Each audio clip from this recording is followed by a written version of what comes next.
Hello and welcome to this session.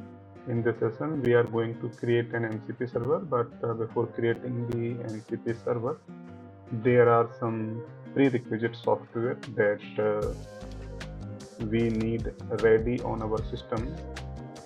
So we are going to look into these software before creating the MCP server.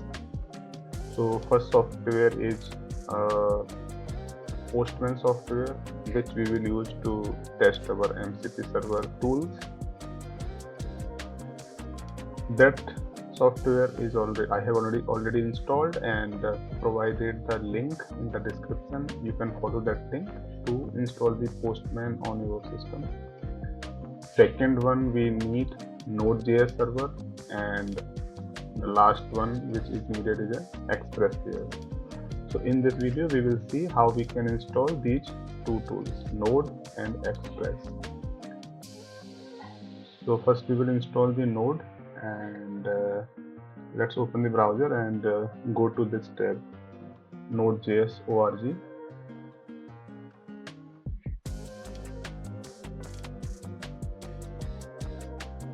So it will take us to the home page of Node.js, and here we will see to download the Node.js. I am using Windows machine, so we will look for the Windows machine. So here you can see you can install this using Docker as a container. Download is completed. Let's open this. Go to the downloads folder. So we have this exe for the Node.js. Just double click on this, and we just need to follow the on-screen wizard.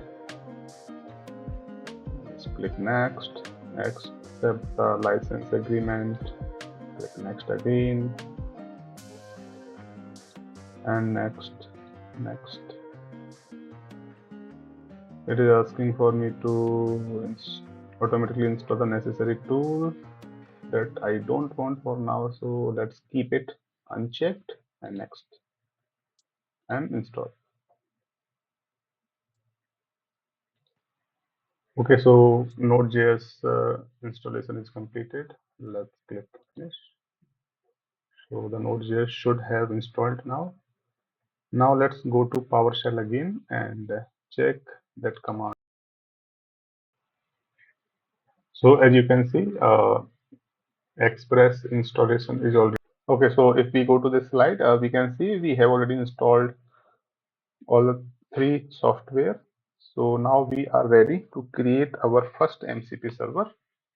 So in the next part, we are going to create a actual MCP server, and we will test that using the Postman that we installed.